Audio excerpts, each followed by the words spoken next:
acting up here don't really mean shit to me unless you're gonna fight me here now. I don't think that Jake would have enough time, seeing as he's already undersized. He's not a real heavyweight, and this is Anthony Joshua we're talking about. Punch, really.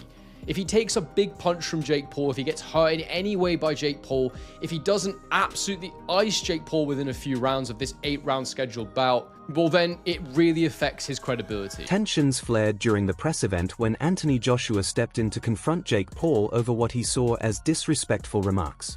The heavyweight star lost his temper, calling out Paul's attitude and the comments that had set him off. The fiery press conference was just the start of the chaos surrounding the possible showdown between Jake Paul and Anthony Joshua. Soon after, analysts and boxing veterans began breaking down the situation, discussing the dangers and long-term impact of such a matchup. One of the strongest reactions came from renowned coach Barry McGuigan, who didn't hold back. He pointed out that even seasoned fighters would feel real pressure stepping in against someone like Jake Paul. With years of experience around world-class punches, McGuigan stressed that a single solid shot can instantly shift the entire momentum of a bout, a reminder of how unpredictable and risky this fight could truly be. Some people are saying, AJ's grabbing the bag. There's nothing wrong with that, because anybody else, if they got offered that kind of money, they would do it. And some people are suggesting he might damage his legacy. Where do you sit with the decision of him taking that fight? And it's a professional 8-round fight as well. Yes, it's a highly dangerous fight for Jake Paul. I don't know what he's doing, unless they have done some sort of caveat or some sort of agreement that he says he's going to go easy on him, or he's not going to go flat out.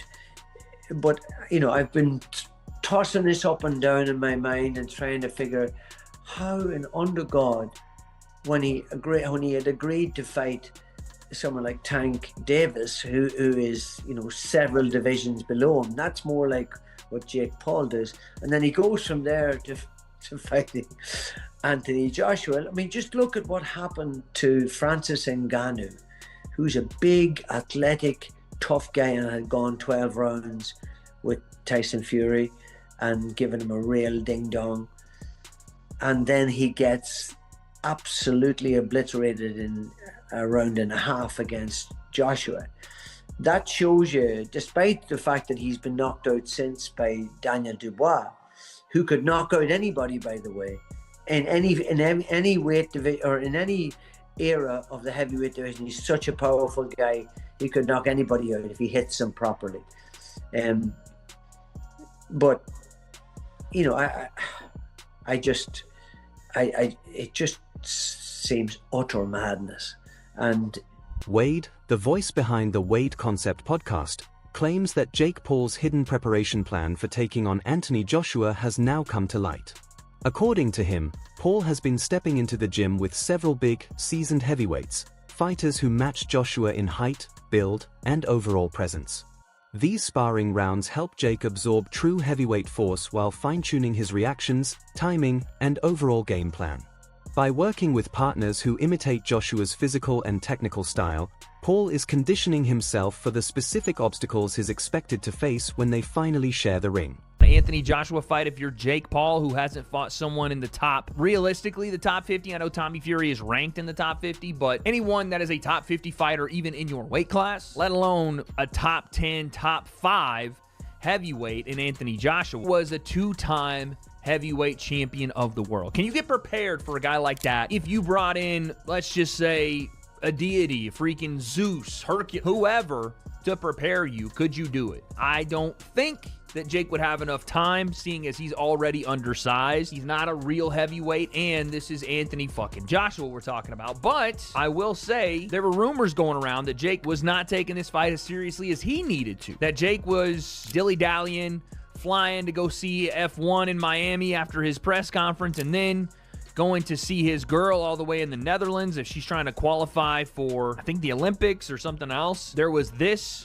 post from his girlfriend. I don't know if, again, this was in the Netherlands or where it was at, or maybe this is an old picture, but Jake flying around the world when he has a fight in about 4 weeks is probably not the greatest look, and it doesn't seem to make it look like he's taking it as serious as he needs to. Locked away in the gyms of Puerto Rico. Now, again, that could have been a different picture. That could have been something else, but that's pretty shocking to see. With that being said, I want to push back on that because I do think Jake is taking this as seriously as he absolutely needs to, because this is not only the toughest fight of his career, it's the most dangerous to the longevity of his career, to his health and well-being. And so to do something like that, you need to bring in the best help possible to get ready. We already heard that Jake Paul was preparing for Anthony Joshua by sparring the guy that Anthony Joshua was about to fight in Cassius Chaney. This gentleman right here, who was 24-3 from B-More, aka the DMV, and apparently is a top 100 heavyweight, even though it doesn't say he's actually a top 100 heavyweight, but that was what he was being marketed as. Spencer Oliver, former pro boxer and well-known analyst, offers a different angle on the possible Anthony Joshua versus Jake Paul showdown. During a discussion with other experts, he explains that this fight isn't just about who wins or loses. In his view, it represents a much bigger moment for the sport. Oliver compares the situation to the era of Muhammad Ali, pointing out that Ali often accepted unconventional matchups that fascinated the public and pulled in viewers who normally wouldn't watch boxing. In a similar way, Oliver believes that if Joshua chooses to face Jake Paul, he would be stepping into a scenario where entertainment, spectacle, and sport collide.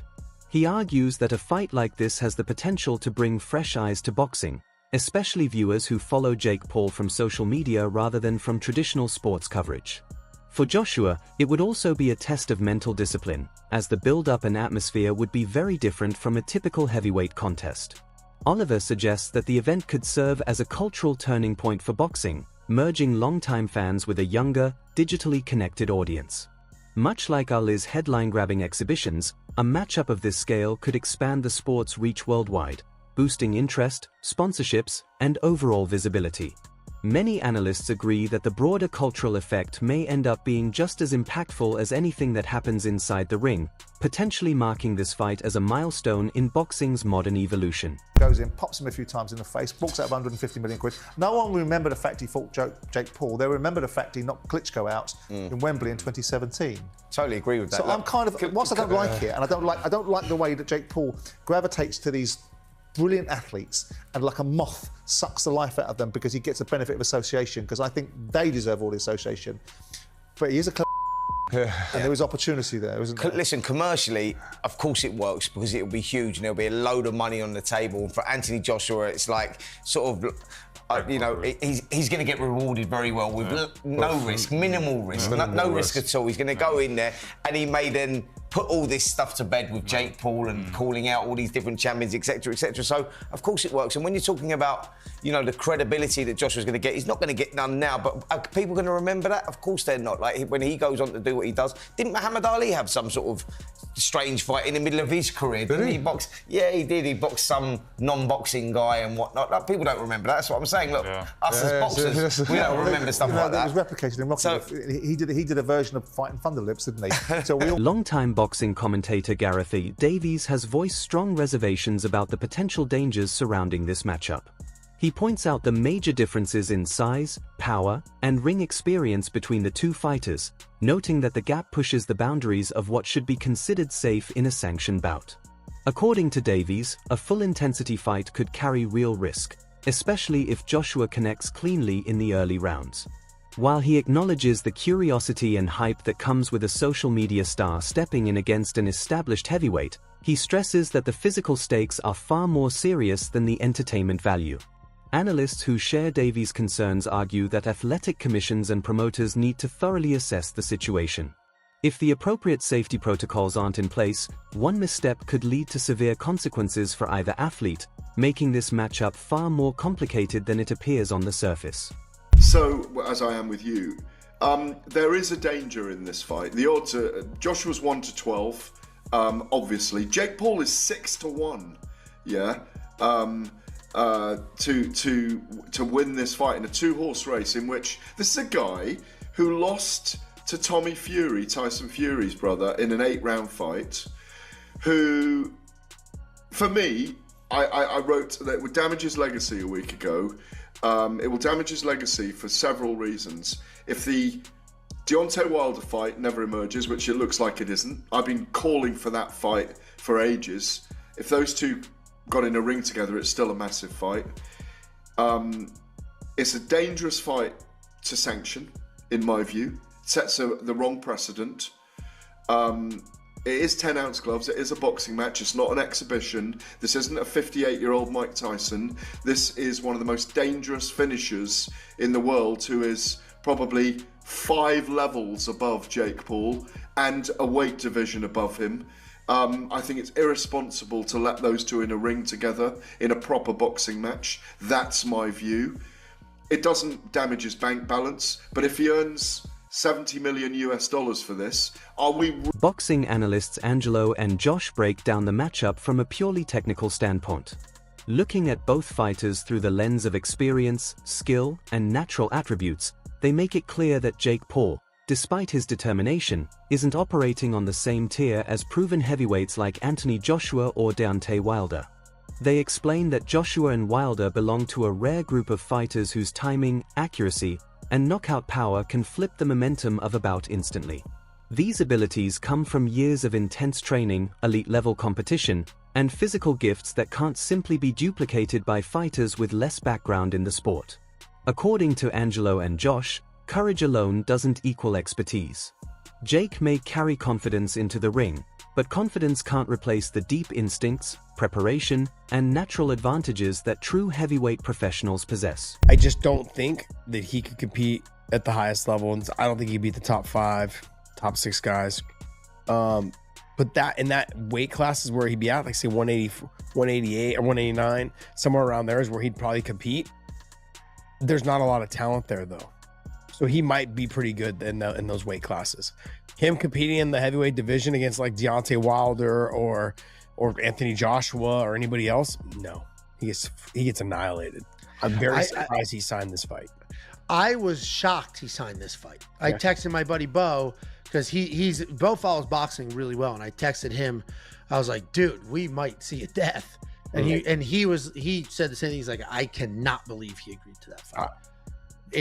But the numbers, the numbers that are, nobody knows the true payouts. They're saying it's around $200 million that they're splitting evenly. So they're getting about $100 million each.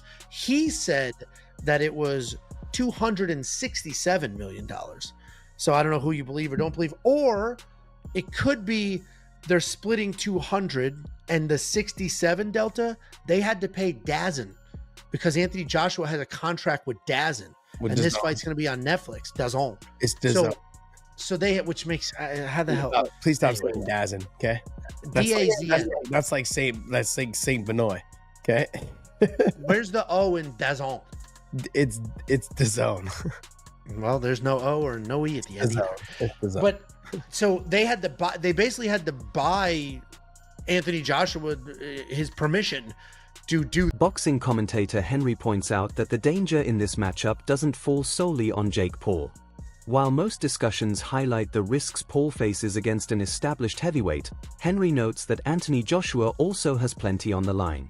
Even a brief moment of hesitation or a small mistake could give Paul an unexpected opportunity, and that alone could impact Joshua's public image. For a fighter of Joshua's stature, anything short of a dominant, clean victory might be viewed negatively, even if he ultimately wins. Henry emphasizes that this bout isn't the effortless showcase many assume it to be. Instead, it carries real consequences for both men. Their reputations, fan perceptions, and long-term legacies are all at stake, making the matchup far more complex than a simple champion versus influencer narrative. The reason this creates immense risk for Joshua is because even if Joshua wins this fight, it has to be perfect. There cannot be a moment of hesitation from Anthony Joshua. He can't look mentally shot. He can't take a punch, really. If he takes a big punch from Jake Paul, if he gets hurt in any way by Jake Paul, if he doesn't absolutely ice Jake Paul within a few rounds of this 8-round scheduled bout, well then it really affects his credibility. All the things that have ever been said about him, he's a hype job, he's been coddled. He didn't really want to fight Deontay Wilder when they were both in their prime. He's just a big bodybuilder, as Tyson Fury loves to put it. Anyone who's ever doubted him will have absolute ability to do so. And so the fact that this is actually a sanctioned fight, it tells me that Anthony Joshua cannot be going in there or will not go in there and try to carry Jake Paul. Otherwise, it might as well just be an exhibition. If he does go in there and carry Jake Paul, My fear for him is that most people will not be aware that that's what he's doing. Reputationally, it would just cause serious damage. And like I say, I think the only way he comes out of this unscathed, reputationally, is by going in there and securing a clean knockout. Anthony Joshua can't do anything to boost how people view him as a boxer in this fight. All it can do is damage him unless he's punch perfect. He's fighting someone who realistically has nothing to lose and absolutely everything to gain. And that in itself can be dangerous, it can be risky. And given that Jake Paul has achieved so little, given that Anthony Joshua wants to remain relevant and credible, so it seems, because he has a couple of potentially big fights left, especially against Tyson Fury, why is he doing this? He doesn't want to jeopardize that, surely. Well, I can tell you exactly how I think he has rationalized this in his mind. The first thing is that he's going to get paid an absolute shed load of money. Around 50 million is what we're hearing. I've heard 50 million pounds, 50 million USD, but whatever happens, it's a significant amount of cash. Possibly will be one of his highest ever career paydays, possibly similar to what he'd make for a Tyson Fury fight. But for what? Like 1% of the risk? I don't know. I don't know how to put it in numerical form. Promoter Eddie Hearn breaks down the business side of the potential matchup, explaining why the offer presented to Anthony Joshua is incredibly hard to turn down. Hearn points out that Joshua has already checked off nearly every major accomplishment a heavyweight can achieve. At this stage of his career, securing a massive payout becomes a practical move, especially when the financial upside is far greater than what most standard fights provide.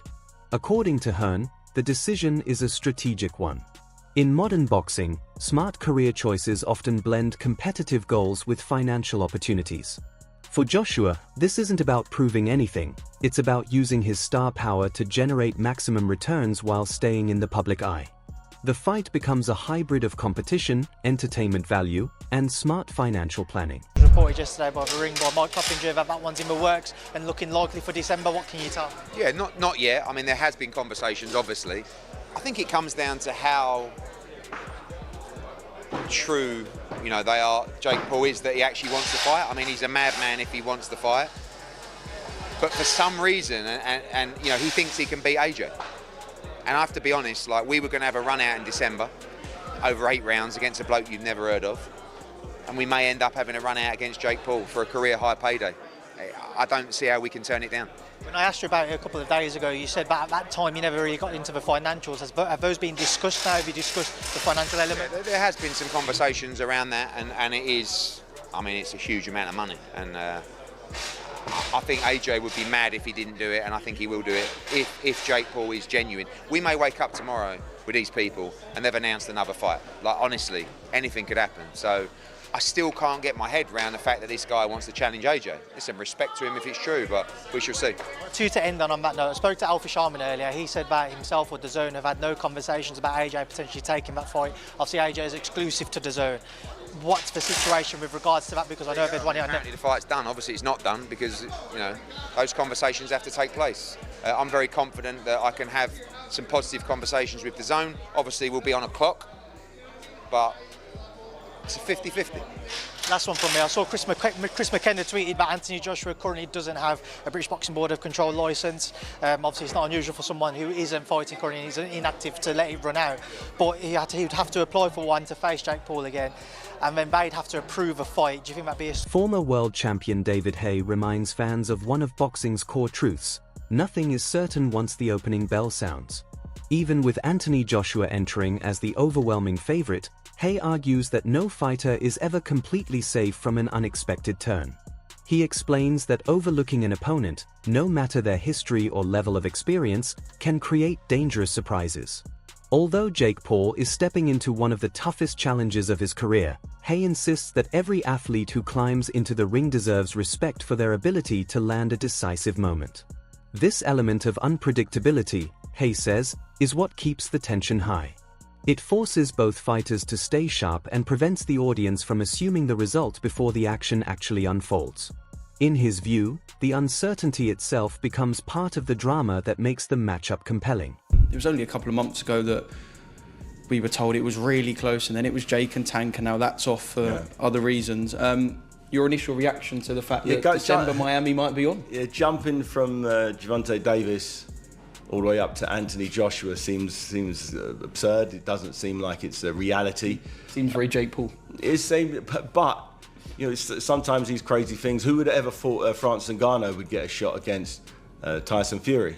when we first started talking about it, it's like, that's never going to happen. And when it did, we saw Tyson Fury have a very, very tough night, get knocked down and scrape through on points. Anything's possible in boxing. I think the chances of Jake Paul beating Anthony Joshua, I don't know, he's got a very, very low chance. I can't see any way that Jake Paul can win a boxing match with 10, 12-ounce gloves on with Anthony Joshua. Anthony Joshua, you know, world champion, silver medalist, Olympic gold medalist, two-time heavyweight champion. He's a top 10, top 5 in some people's arguments, heavyweight, and he hasn't gone that far over the hill. He's not Mike Tyson, nearly 60 years old. I can't see it happening, but if it can happen and AJ wants it, then obviously it's going to be a massive, massive payday as well as a massive spectacle. It would be an absolute crush box office numbers, and unfortunately for Jake, that will be potentially his last fight in boxing, if that. That wraps up today's video. Make sure to stay connected and check back for the next update.